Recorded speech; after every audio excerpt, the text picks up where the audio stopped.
बिस्मिल्लाहिर्रहमानिर्रहीम। अस्सलाम वालेकुम माय डियर स्टूडेंट्स। आज class first year chapter 1 lecture number 2 class first year chapter 1 lecture number 2 topic का नाम है स्टीरिडियन। कल हमने, अगर आपको याद हो, प्रीवियस लेक्चर में लेक्चर नंबर 1 में हमने रेडियन तक बात डिस्कस की थी, प्लेन एंगल और रेडियन। आज हम स्टीरिडियन सप्लीमेंट्री यूनिट्स का दूसरा जो यूनिट है स्टीरिडियन। स्टीरिडियन की अगर बात की जाए तो व्हाट इज स्टीरिडियन अगर कोई पूछे तो steradian is SI supplementary unit of solid angle. SI supplementary unit of solid angle is called steradian. अच्छा, now what is solid angle? Solid angle means three-dimensional angle is called solid angle, or in other words, angle subtended by surface area of a sphere at the center of the same sphere is called solid angle. कल हमने बात की थी angle made by an arc of a circle at the center of the circle is called plane angle. आज हम बात कर रहे हैं angle made by surface area at the center of the sphere is called solid angle. वैसे हम ये भी कह सकते हैं कि angle made by any surface area at any point in space is called solid angle. कोई भी सरफेस एरिया अगर स्पेस में कोई एंगल बना रहा है तो उसको सॉलिड एंगल कहते हैं। लेकिन यहाँ पे मैंने, क्योंकि फर्स्ट ईयर के स्टूडेंट्स के लेवल तक की अगर बात की जाए तो angle subtended by surface area of a sphere at the centre of the same sphere is called solid angle. Solid angle वैसे अगर आपने देखा हो, आइसक्रीम कोन जो है, आइसक्रीम कोन का जो एंगल बनता है इसको कहते हैं सॉलिड एंगल। या फॉर एग्जांपल इसको अगर हम देखें, ये देखें, ये जो कोन मैंने बना लिया, इसके अंदर जो एंगल आपको नज़र आ रहा है, this angle is known as solid angle या थ्री डायमेंशनल एंगल। मीन्स कि यहाँ पे थ्री डायमेंशनल स्पेस इन्वॉल्व है, थ्री डायमेंशनल लेंथ है, विड्थ है, हाइट है, वगैरह वगैरह। एक कल वाली जो हमने बात की थी प्लेन एंगल, वो जस्ट दो लाइनों के दरमियान, मीन्स कि उस एंगल को हम प्लेन पे शो कर सकते हैं या प्लेन के ऊपर वो एंगल बनता है। और ये सॉलिड एंगल, ये जो दरमियान में एंगल बनता है इसको कहते हैं सॉलिड एंगल। अच्छा, अब symbolically this solid angle is denoted by omega and mathematically या डायग्रामेटिकली अगर हम बात करें तो लेट सपोज अगर ये हम एक स्फीयर कंसीडर कर लें, ये एक स्फीयर है। इस स्फीयर के सरफेस के ऊपर फॉर एग्जांपल फुटबॉल है, बास्केटबॉल है, बैलून है, इसके ऊपर अगर हम यहाँ पे एक सर्कल ड्रा करें तो इस सर्कल का अपना जो एरिया बनेगा, इसको अगर मैं नाम दे दूं A, ये उस सर्कल का एरिया है जो हमने फुटबॉल के ऊपर सर्कल ड्रा किया। R जो है ये इस स्फीयर का रेडियस है। सो यहाँ पे जो एंगल आपको नजर आ रहा है, ये जो कोन टाइप की चीज बन गई, इस कोन का जो यहाँ पे एंगल नजर आ रहा है, this angle is known as a solid angle. क्या क्या हमने सरफेस के ऊपर हमने सर्कल ड्रा किया, सर्कल का हर एक पॉइंट हमने सेंटर पॉइंट के साथ मिला लिया। सर्कल का हर एक पॉइंट अगर हम सेंटर के साथ मिलाएंगे तो हमारे पास एक कोन की शेप बन जाती है। इस कोन शेप का जो एंगल बनता है ये थ्री डायमेंशनल एंगल कहलाता है और ओमेगा से डिनोट करते हैं। ये एरिया ज़रूरी नहीं है कि ये हमारे पास सर्कुलर एरिया हो, ये रेक्टेंगुलर एरिया भी हो सकता है, ये स्क्वायर शेप का एरिया भी हो सकता है, एनी काइंड। लेकिन यहाँ पे मैंने सर्कुलर एरिया सपोज किया हुआ है। Mathematically solid angle is written as solid angle is equal to surface area divided by square of radius, that is omega is equal to A divided by R square into SR। SR steradian को represent करते हैं, steradian SR। अब ये तो just what is mean by solid angle and mathematically solid angle is written as, ये वाली बात हो गई। साथ में डायग्राम से आपको नजर आ रहा है। अब अगर हम बात करें वन स्टीरिडियन की, तो स्टीरिडियन क्या चीज़ है? स्टीरिडियन यूनिट है किस चीज का? सॉलिड एंगल का। SI सप्लीमेंट्री यूनिट है। वन स्टीरिडियन कितना एंगल होगा? जिस तरह कल हमने या प्रीवियस लेक्चर में हमने वन रेडियन की बात की थी कि वन रेडियन प्लेन एंगल कितना एंगल होगा। सो वन स्टीरिडियन एंगल हमारे पास कितने एंगल होता है? सुने जरा। Solid angle made by surface area of a sphere equal in magnitude to the square of radius of the same sphere at the centre of the sphere is called या is equal to one स्टीरिडियन। ये जो angle बन रहा है, ये angle हमारे पास one स्टीरिडियन का equal कब होगा? वेरी सिंपल, अगर आप सुने, ये तब इक्वल होगा कि अगर हम कहें कि ये जो एरिया है, ये हमारे पास इस रेडियस के स्क्वायर का इक्वल हो, रेडियस के स्क्वायर का इक्वल हो, तो फिर हमारे पास क्या होगा? तो हमारे पास ये जो एंगल बन रहा है ओमेगा सॉलिड एंगल ये 160 रेडियन का इक्वल होगा।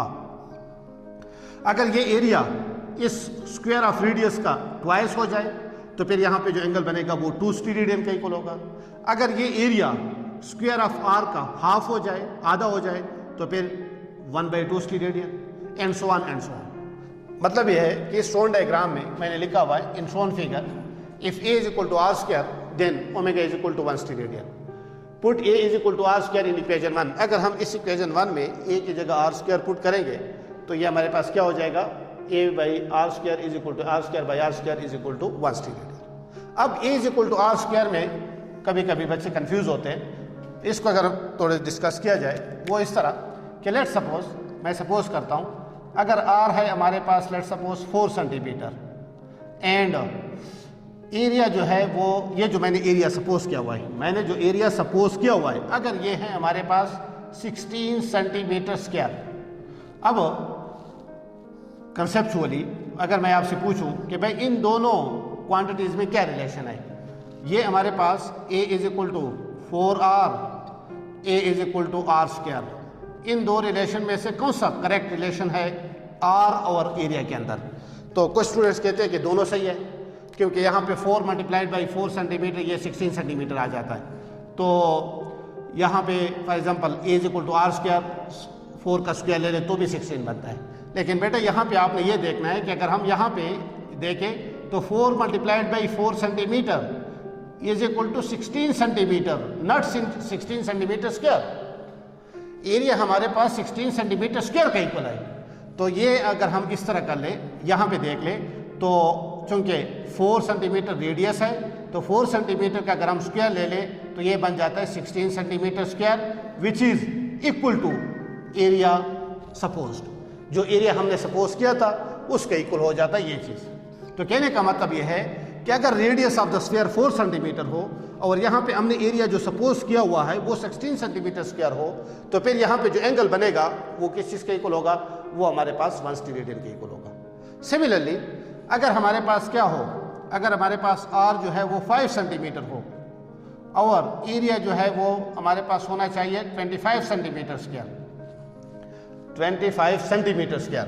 तो अब यहाँ पे क्या हो, क्या रिलेशन है इन दोनों के दरमियान? इन दोनों के दरमियान रिलेशन है A is equal to are square, और फिर क्या होगा, फिर ये होगा कि जो एंगल बनेगा सॉलिड एंगल वो 160 रेडियन के इक्वल होगा, 160 रेडियन के। बात समझ आ गई?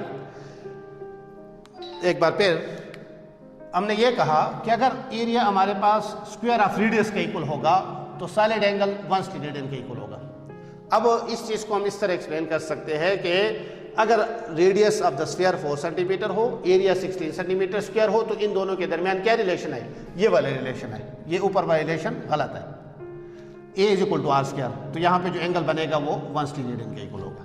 इनअदर एग्जांपल मैंने आपको क्या बोला, इनअदर एग्जांपल अगर रेडियस 5 सेंटीमीटर है, एरिया 25 सेंटीमीटर है, तो सॉलिड एंगल जो बनेगा वो 160 रेडियन के इक्वल होगा। Very important, solid angle made by whole sphere at the center of the same sphere या at any point inside the same sphere is equal to 4 pi steradian, 4 pi steradian।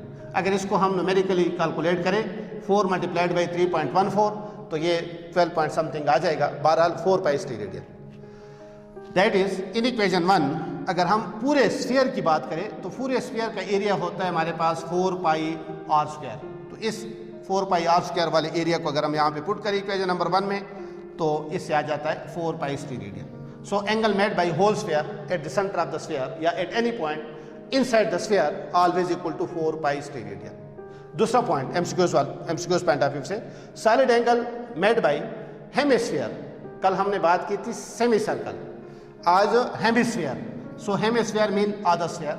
तो solid angle made by hemisphere at the centre of the sphere always equal to 2 pi steradian। 2 pi steradian which is also equal to 6.28 steradian, 6.28 steradian hemisphere।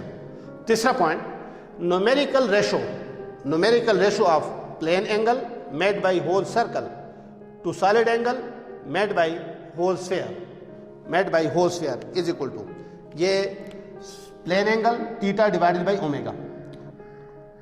Plane angle पूरा circle का plane angle कितना बनता है 2 pi radian.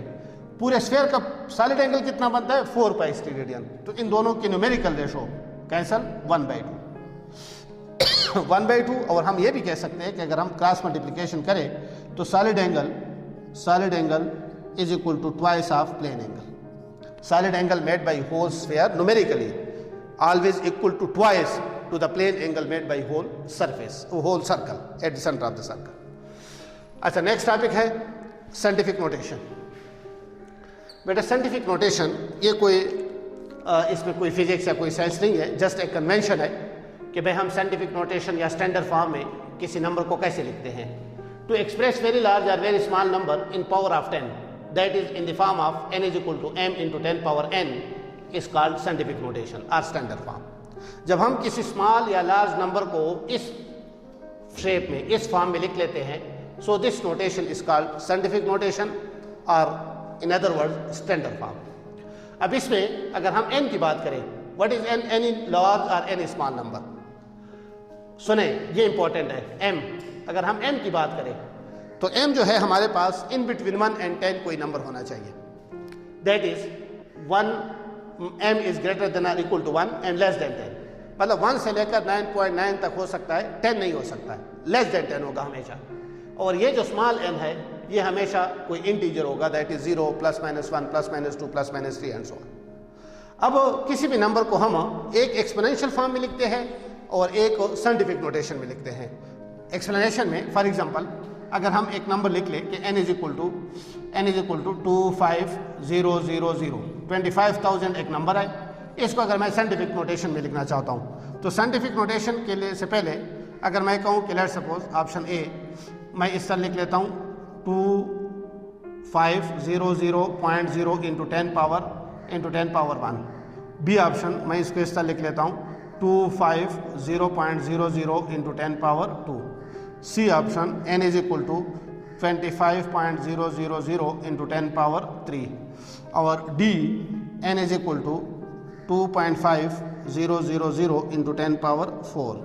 और E option n is equal to 0.25000 into 10 power 5।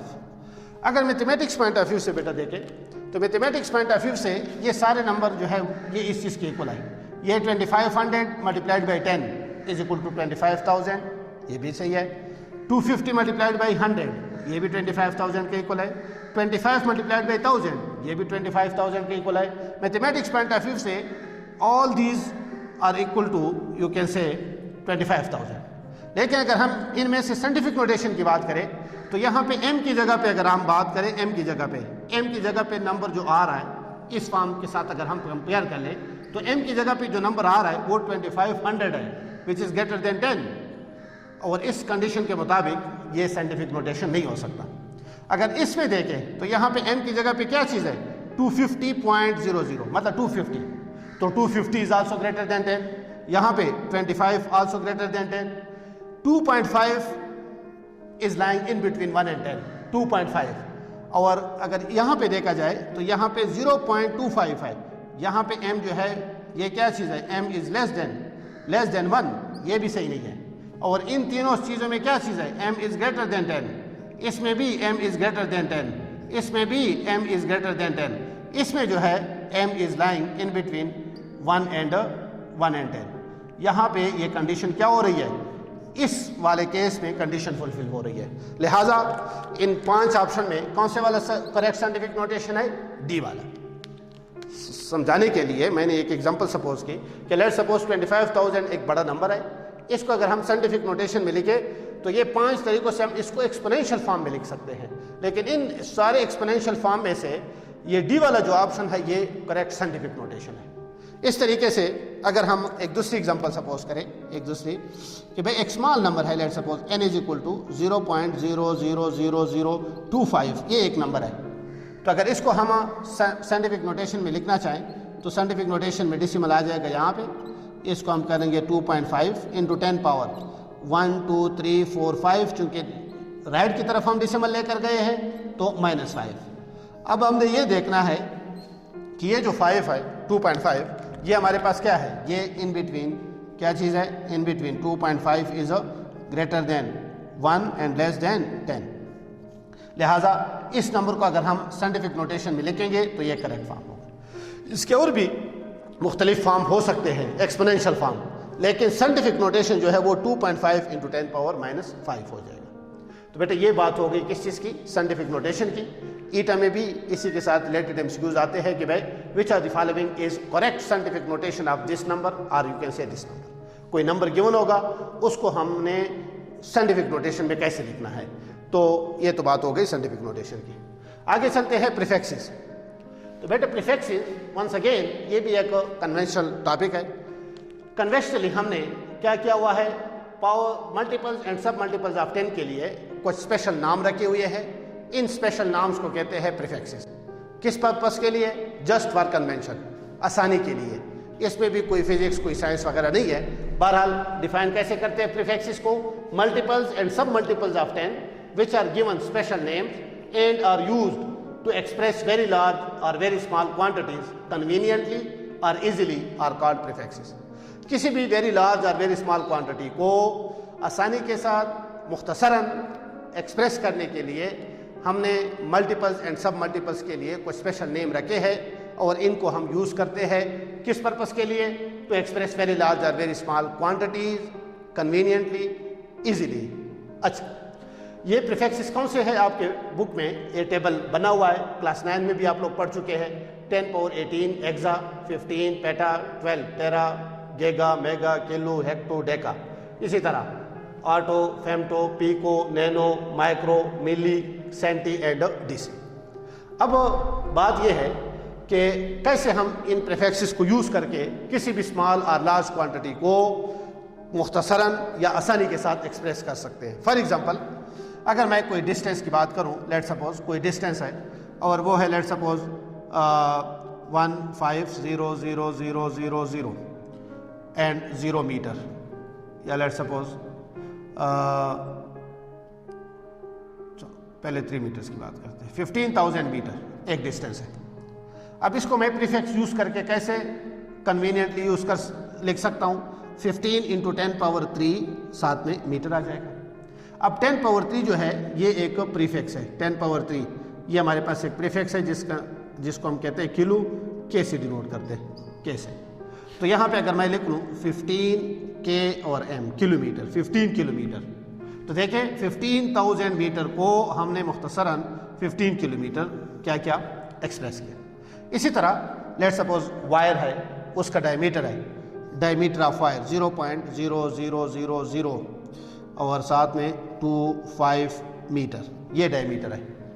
तो अगर इसको मैं पहले साइंटिफिक नोटेशन में लिखूं 25 × 10⁻⁻6 मीटर, और फिर इसको लिखूं 25 और 10⁻⁻6 जो है ये एक प्रीफिक्स है जिसको हम कहते हैं माइक्रो। क्या चीज़, माइक्रो, दैट इज म्यू। तो ये आ जाता है 25 माइक्रोमीटर। क्या चीज़, 25 माइक्रोमीटर। तो 0.00025 मीटर की बजाय अगर हम 25 माइक्रोमीटर लिख लेते हैं तो और भी आसान हो जाता है। ये बात हो गई किस चीज़ की, प्रीफिक्सेस की, कि भाई multiples and submultiples of 10 which are given special names and are used to express very large और वेरी स्मॉल क्वांटिटीज कन्वीनियंटली और इजीली आर कॉल्ड प्रीफिक्सेस।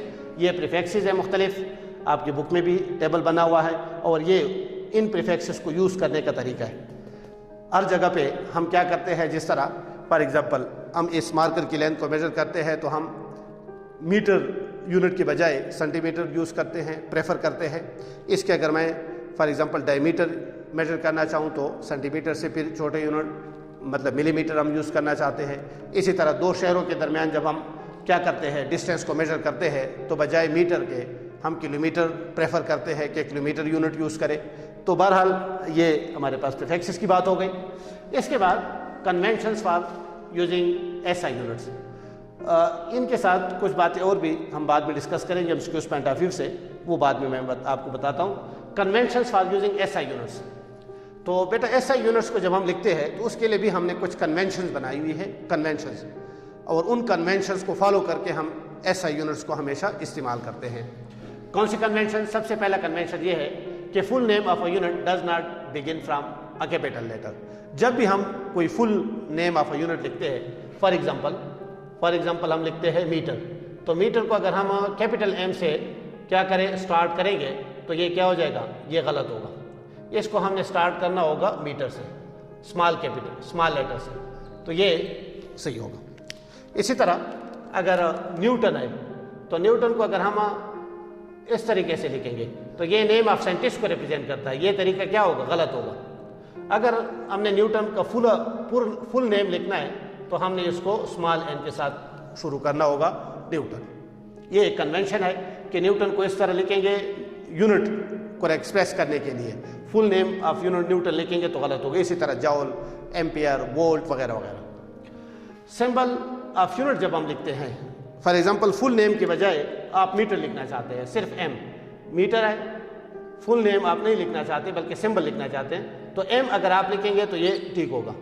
अगर आप कैपिटल M लिखेंगे तो ये गलत होगा।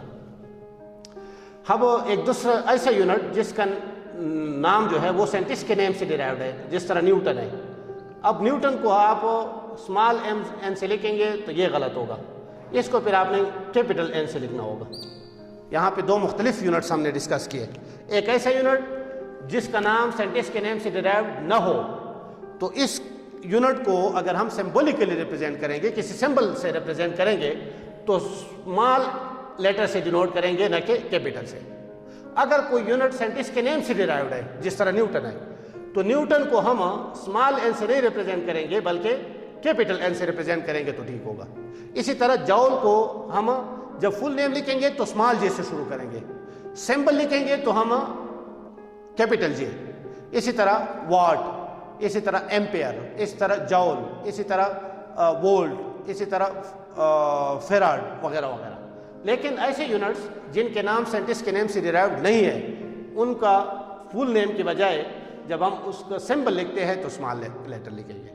थर्ड वो क्या है convention, prefix is written before and adjacent to SI unit. जब भी हम प्रीफिक्स यूज करते हैं, prefix centi, milli, micro, nano, kilo, mega, giga वगैरह वगैरह, तो prefix is always written before and adjacent to SI unit. Before and adjacent का मतलब ये है कि फॉर एग्जांपल किलोमीटर हम लिखते हैं ना कि for example distance is equal to 25 kilometre.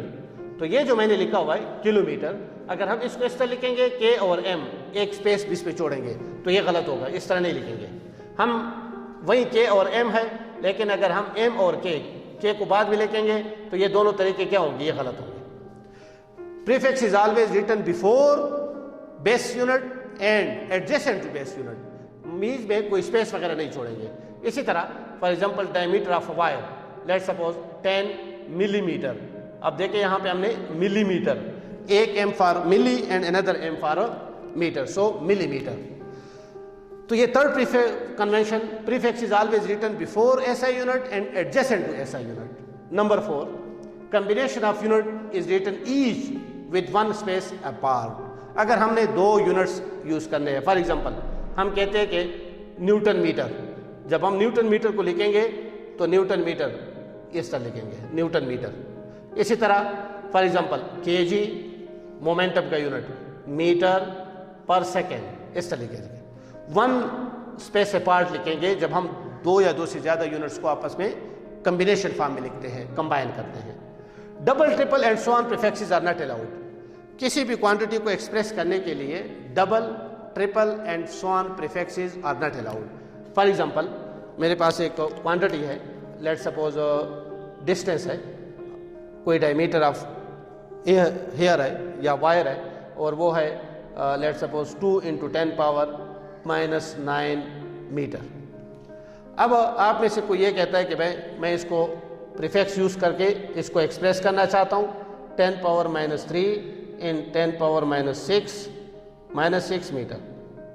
और फिर आप में से वो कहता है कि भाई 10⁻³ की जगह पे मैं मिली लिखना चाहता हूँ, 10⁻�6 की जगह पे माइक्रो और मीटर अपनी जगह पे 2 मिली माइक्रोमीटर। तो ये तरीका गलत होगा, ये गलत तरीका है। अगर हमने 10⁻⁹ को प्रीफिक्स यूज करके एक्सप्रेस करना है तो इसको कैसे यूज करेंगे, 2 और 10⁻⁹ की जगह पे डायरेक्ट नैनोमीटर। तो ये तरीका सही होगा। मीन के 2 × 10⁻⁹ मीटर को प्रीफिक्स यूज करके अगर हमने एक्सप्रेस करना है तो इसको हम 2 नैनोमीटर लिखेंगे, 2 मिली माइक्रोमीटर नहीं लिखेंगे, मतलब यह गलत हो जाएगा।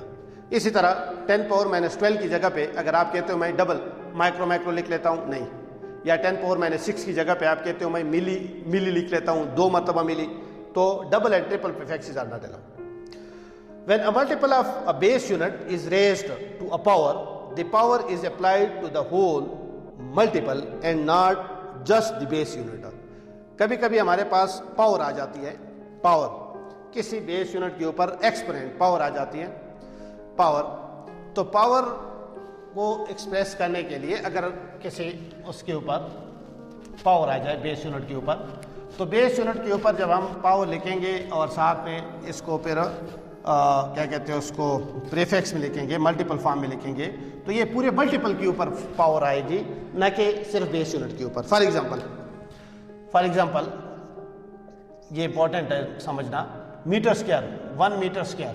अब देखिए यहाँ पे मीटर के ऊपर क्या चीज़ है, मीटर के ऊपर यहाँ पे स्क्वायर है, तो ये अगर मैं सेंटीमीटर में लिखना चाहता हूँ, 1 metre square is equal to let suppose how many centimetre square, centimetre square, तो 1 metre square is equal to 1 metre की जगह लिखेंगे 10⁻², साथ में मीटर की जगह लिखेंगे सेंटीमीटर।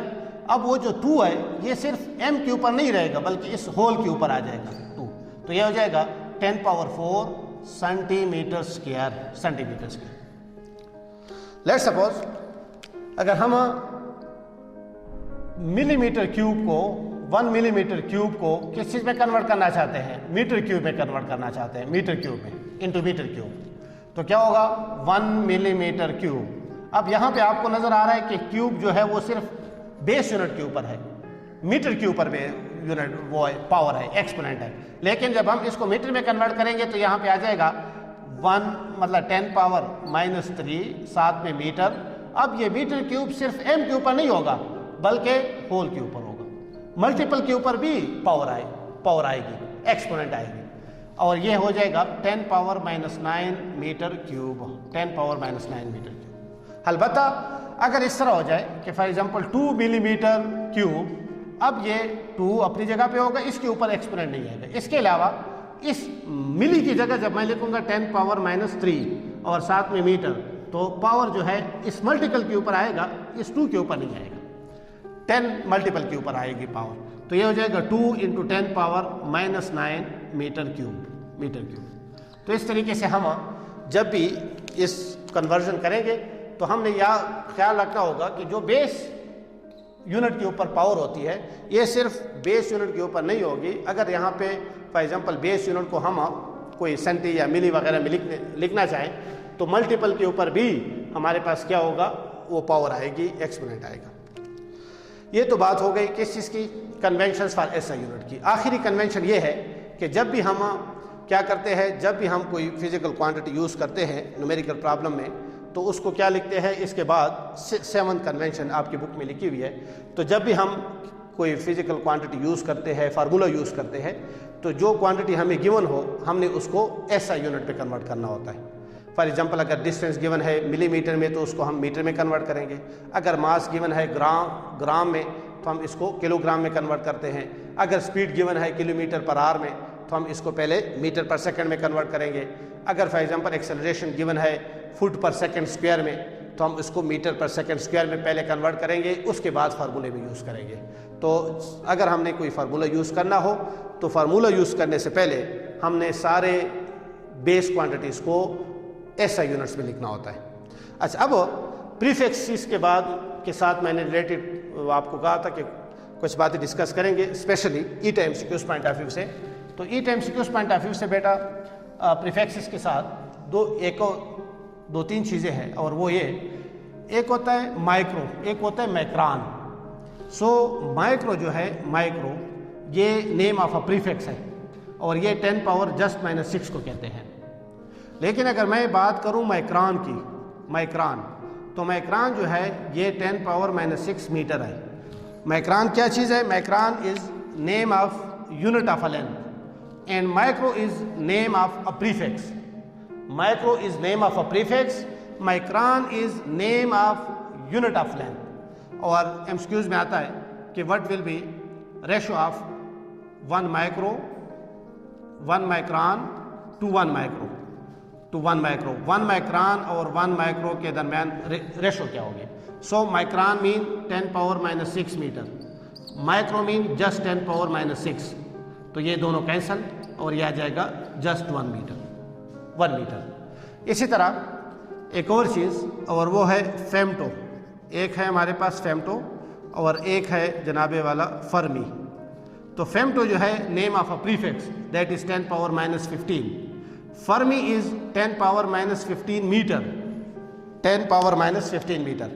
और इन दोनों की अगर हम रेशो की बात करें कि 1 फर्मी डिवाइडेड बाई 1 फेमटो, तो ये हो जाता है 10 power minus 15 metre divided by 10 power minus just 15, ये cancel is equal to 1 metre.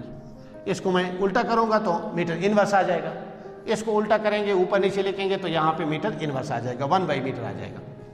इसी तरह एक और चीज़ है वो है जनाब एंगस्ट्रॉम। क्या चीज़? एंगस्ट्रॉम। तो एंगस्ट्रॉम जो है ये भी यूनिट ऑफ लेंथ है और ये 10 पावर माइनस 10 मीटर एंगस्ट्रॉम। और अगर एंगस्ट्रॉम को हम क्या कहते हैं उसको उसमें कन्वर्ट करें, 1 एंगस्ट्रॉम इस तरह लिखते हैं 10 पावर माइनस 10 मीटर। एमसीक्यूज में आता है कि भाई 1 angstrom is equal to how many nanometre. अगर हम इसको नैनोमीटर में कन्वर्ट कर लें तो कैसे कन्वर्ट करेंगे? हम लिखेंगे कि भाई 1 angstrom is equal to 10 power minus 10 metre, 1 nanometre is equal to 10 power minus 9 meter. By comparing these two, इन दोनों को कंपेयर कर ले तो क्या हो जाएगा? ये हो जाएगा, नहीं सॉरी, ये क्या लिखा दोबारा, 1 metre is equal to 10 power plus 10 angstrom and 1 metre is equal to 10 power plus 9 nanometre. चूँकि इन दोनों को हमने रिलेशन निकालना है तो लेफ्ट हैंड साइड दोनों के सेम है, तो इन दोनों को कंपेयर करने से 10 पावर 9 नैनोमीटर या 10 power 10 angstrom is equal to 10 power 9 nanometer. Dividing both side by 10 power 10, तो ये हो जाएगा 10 power 10 angstrom divided by 10 power 10 is equal to 10 power 9 divided by 10 power 10 nanometer. ये cancel, 1 angstrom is equal to, ये ऊपर चला जाएगा 10 पावर माइनस 1 नैनोमीटर। ये एक रिलेशन आ गया। और अगर हम 1 नैनोमीटर की बात करें, 1 nanometre is equal to 10 angstrom, 1 nanometre is equal to 10 angstrom और 1 angstrom is equal to 10 power minus 1 nanometre और 1/10 नैनोमीटर। तो एंगस्ट्रॉम क्या चीज़ है? Unit of length. और यूनिट ऑफ लेंथ जो है कितने, how many length is equal to 1 angstrom? 10 power minus 10 metre. 1 angstrom को हम इस तरीके डिनोट करते हैं। इसी तरह लाइट ईयर जो है वो भी एक यूनिट ऑफ लेंथ है, लाइट ईयर। और 1 लाइट ईयर जो है वो किस चीज़ की इक्वल होगी? Distance covered by light in vacuum with speed of 3 × 10 power 8 metre पर सेकेंड इन 1 फुल ईयर। बहरहाल ये चंद चीज़ें थी, micro, micron, femto, fermi, angstrom और साथ में इसके अलावा ठीक है प्रीफिक्स के लिए के साथ यही रिलेटेड बात है। कभी कभी इस तरह भी आ जाता है कि भाई 1 micrometre to 1 nanometre is equal to, तो ये भी आपको प्रैक्टिस हो, माइक्रोमीटर टू नैनोमीटर। माइक्रोमीटर का मतलब होता है 10 पावर माइनस 6 मीटर, नैनोमीटर का मतलब होता है 10 power minus 9 metre. Metre cancel, ये ऊपर चला जाएगा 10 पावर 3 आ जाएगा। तो 10 पावर 3 भी सही है और इसकी जगह कभी कभी लिखा होता है किलो। स्टेटमेंट भी आ सकता है, ratio of 1 micrometre to 1 nanometre always equal to, option में लिखा होता है सेंटी, मिली, किलो, मेगा वगैरह। सो किलो और अगर इस तरह ऑप्शन गिवन हो 10 power minus 1, 10 plus 1, 10 power plus 2, 10 power plus 3 या -1 या -2 या वगैरह, सो 10 पावर प्लस 3। हाँ अलबत्ता अगर इसको हम ऊपर लिखे इसको नीचे लिखें तो फिर क्या होगा? Ratio of 1 nanometre to 1 micrometre is equal to 10 power minus 3 आएगा और 10 power minus 3 is also called what thing? Millimetre, milli, just milli. 10 power minus 3 just milli, 10 power plus 3 kilo. तो बहरहाल आज हमने डिस्कस किया बेटा स्टीरियन के बाद साइंटिफिक नोटेशन, प्रीफिक्सेस और कन्वेंशंस फॉर एसआई यूनिट, और एसआई यूनिट के साथ उसके साथ संदेह को MCQs पॉइंट ऑफ व्यू से कुछ बातें हमने डिस्कस की। तो आज के लिए इतना ही काफ़ी है। इंशाल्लाह अगले लेक्चर में फिर इंशाल्लाह आपसे मुलाकात होगी। और अगर आप ये YouTube चैनल पे हमारे देख रहे हो और YouTube चैनल अभी तक आपने सब्सक्राइब नहीं किया तो आप उसको YouTube चैनल को सब्सक्राइब करें ताकि नई नई वीडियो आपको मिलती रहे और आप इससे मुस्तफ़ीद होते रहे। और साथ में आइकन का बटन दबाएं ताकि आपको नोटिफिकेशन मिलता रहे जब हम नई वीडियो अपलोड करेंगे। वस्सलाम, अल्लाह हाफ़िज़।